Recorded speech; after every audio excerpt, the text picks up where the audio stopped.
근데 그때 선생님이 매일 수업이 시작하기 전에 시킨 게 있어요. 안녕하세요. 선생님들 공부 열심히 하고 계신가요? 저는 대학원을 지금 다니고 있는데 종강을 했고 과제 한 개만 남아가지고 열심히 지금 작업을 하고 있어요. 그래서 오랜만에 공부하는 느낌을 받아서 되게 감회가 새로운데요. 역시 쉬운 일이 없다, 세상에. 세상에 안 힘든 일은 없다.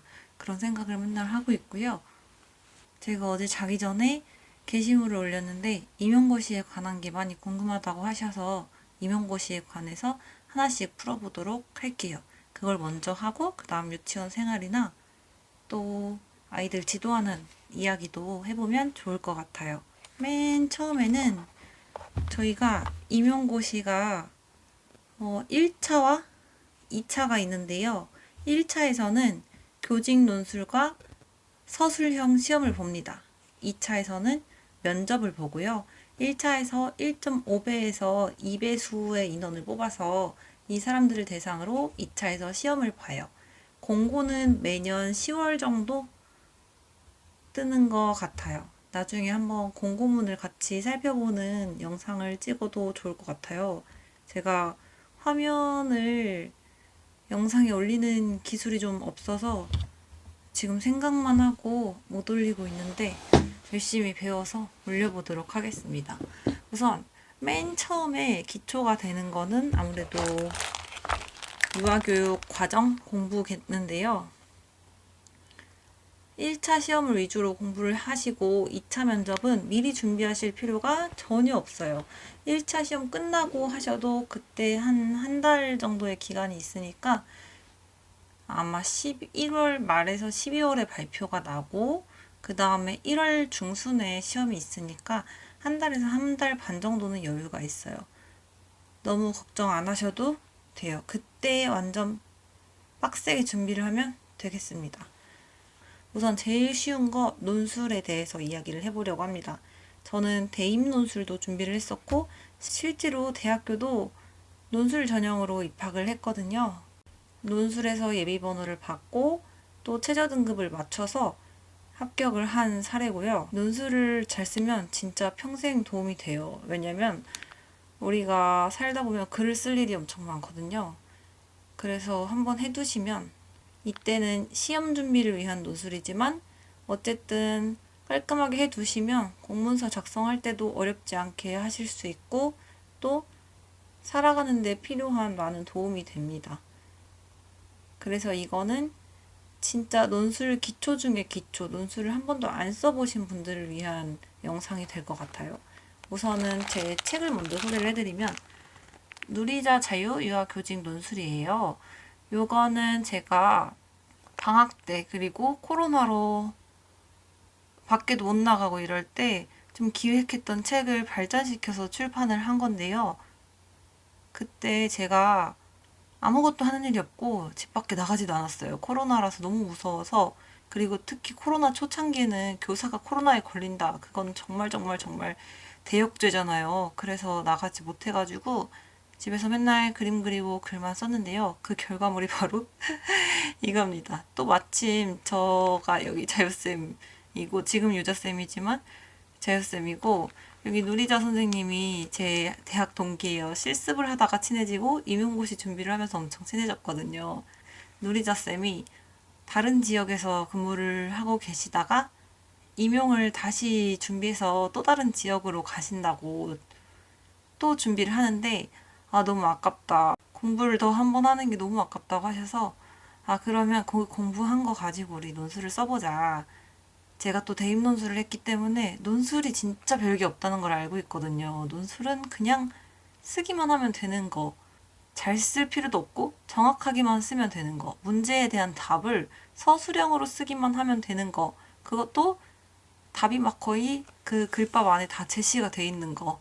그게 논술이거든요. 그래서 저는 좀 제가 자신 있는 분야여서 목차를 만들어가지고 누리자쌤한테 같이 해볼래? 해가지고 진행을 하게 됐습니다. 저는 아이디어가 많고 막 일 벌리는 스타일, 끝맺음이 좀 어려운 스타일인데 누리자쌤은 섬세하고 디테일해서 저희 합이 정말 잘 맞았어요. 그래서 아이디어에서 끝나지 않고 이런 결과물까지 나왔는데요. 제가 대입 논술을 할 때 제가 고등학생 때 기숙사에 살았는데 그때 기숙사 학생들을 위한 특강을 열었었어요. 그래서 서울에서 강사님을 초빙해서 주말 같은 때 수업을 들었고 또 신청자에 한해서 비용을 일부 지불 강의를 듣는 거였는데 많이 듣지도 않았어요. 아마 한 6개월? 길어야 1년? 정확하게는 기억 안 나지만 그 정도였던 것 같아요. 일주일에 한 번씩. 그러면은 한 달에 4번밖에 안 되죠. 3달이면 12번이고 6달이면 20번 좀 넘는 시간이잖아요. 근데 그때 선생님이 매일 수업이 시작하기 전에 시킨 게 있어요. 저는 어떤 대학교 몇 학번이 될 누구누구입니다. 이걸 시키셨어요. 그래서 모든 학생들이 저는 무슨 학교 몇 학번이 될 누구누구입니다. 이렇게 한 명씩 돌아가면서 수업을 시작했는데 저는 그때 실제로 이야기를 했던 대학에 들어가서 심지어 논술 전형으로 들어가서 그렇게 한마디 하는 게 얼마나 의미가 있는지 깨닫는 계기가 됐었습니다. 그리고 선생님께서 늘 하신 말 있어요. 수업에 오실 때마다 5번 이상 말씀하셨는데 논술은 잘 쓸 필요가 없다. 정확하게만 쓰면 된다 하셨거든요. 논술은 과학이다. 이렇게 이야기를 하셨어요. 그래서 논술에서 이야기하는 문제에 대한 답을 정확하게 한다면 잘 쓸 필요도 없고 그걸로 됐다. 이렇게 이야기를 하셨는데 제가 직접 해보니까 정말로 공감이 가요. 제 블로그를 가보면 아시겠지만 저는 글 쓰는데 크게 소질은 없어요. 그렇지만 제가 대입 논술에서 합격할 수 있었던 비결, 그리고 유아 임용고시에서 어렵지 않게 논술을 준비했던 비결은 딱 하나. 정확하게 쓴 것 뿐이거든요. 특히 우리가 준비하는 논술은 대부분 시험을 위한 논술이에요. 그래서 일반적인 논술과 좀 달라요. 시험 논술에서는 문제가 있고 제시문이 있고 답이 있거든요. 그거를 내가 창의적으로 해석해낼 수도 있고 창의적으로 쓸 수도 있지만 시험 논술 안에서는 도전할 필요가 없어요. 창의성을 보여줄 필요는 없어요. 물론 내가 1%, 2%가 돼서 너무 잘하고 싶다면 창의성을 보여줘도 되지만 우리의 목표는 그 시험 논술에서 뽑는 인원수 안에 들어가는 거잖아요. 서론 쓰기에 대해서 이야기를 해보도록 할게요. 서론은 진짜 임용고시 논술이든 대입 논술이든 논술에서 엄청 중요한 부분은 아니에요. 어디서는 서론을 멋지게 써야 글에 좋은 인상을 줄 수 있다고 하는데 그게 맞는 말이긴 해요. 그렇지만 우리는 시험 논술을 준비하고 있잖아요. 그래서 좋은 인상을 주는 것보다 좋은 점수를 내는 게 더 중요해요. 그래서 서론에서는 간단하고 가볍게 빠르게 써 넘기고 본문에서 잘 해가지고 점수를 놓치지 않는 것이 더 중요하다고 생각을 합니다. 사실은 저는 제 책에서도 서론은 좀 나중에 소개를 하고 왜냐하면 서론은 엄청 큰 비중을 두는 부분이 아니에요. 배점표를 보면 논술의 내용하고 논술의 체계를 각각 보거든요.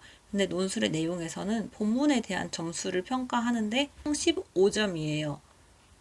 그리고 서론은 어디서 평가가 되냐 하면 논술의 체계 부분에서 평가가 되거든요. 논술의 체계는 5점이에요. 여기서 글의 논리적 체계성 3점, 그리고 맞춤법, 어휘, 문장 적절성 2점 이렇게 들어가는데 서론은 글의 논리적 체계성 3점 이 안에 결론이랑 같이 들어가요. 이게 서론과 본론과 결론이 체계가 있느냐 논리적이냐 라는 것을 의미를 하고 이 부분에 대해서 평가를 하게 되는 건데요. 책이 있으신 분들은 22페이지고요. 없으신 분들은 그냥 들으셔도 완전 괜찮아요. 진짜 별 얘기 안 할 거거든요. 그래서 서론 쓰기 방법을 알려드리려고 하는데요. 만능 틀이 있습니다. 만능 틀은 만능 틀이라고 해서 엄청 대단한 게 아니라 엄청 간단해요. 이 틀 안에 주제에 대한 것만 쏙쏙 집어 넣어서 작성을 해주시면 되는데요. 제가 불러드릴게요. 서론은 이렇게 쓰시면 됩니다.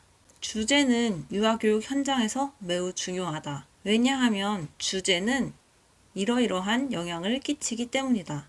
따라서 구체적 사례를 통해 이에 대해 논의해보고자 한다. 이렇게 하면 끝납니다. 딱 3문장으로 서론을 담백하게 쓰실 수 있으세요. 적용을 해볼게요. 예를 들어 멘토링을 주제로 넣어볼게요. 그러면 서론 만능 틀에서 이렇게 멘토링은 중요하다 해버리는 거예요. 멘토링은 유아교육 현장에서 교사에게 매우 중요하다. 왜냐하면 교육 현장에서의 멘토링은 교사들의 전문성을 신장하는 데 도움을 주기 때문이다. 따라서 사례를 통해서 이에 대해 이야기해보고자 한다. 이렇게 하면 끝! 너무 쉽죠? 몇 가지 연습을 해보세요. 조직문화, 유아 건강지도, 유아 안전지도, 유아 평가, 반성적 저널, 이러한 유아교육 현장에서 나올 수 있는 다양한 주제를 가지고 연습을 2번만 해보시면 아마 서론 쓰기에 대해서 걱정하실 필요가 아예 없으세요. 또 하나 더 해볼게요. 바깥놀이를 해볼까요? 바깥놀이는 유아교육 현장에서 유아에게 매우 긍정적인 영향을 미친다. 왜냐하면 바깥놀이는 유아에게 전인적인 발달에 영향을 끼치기 때문이다. 따라서 구체적인 사례를 통해 이에 대해 이야기해보고자 한다. 끝! 너무 쉽죠? 결론도 만능 틀에 넣어서 쏙쏙 집어넣으면 끝납니다.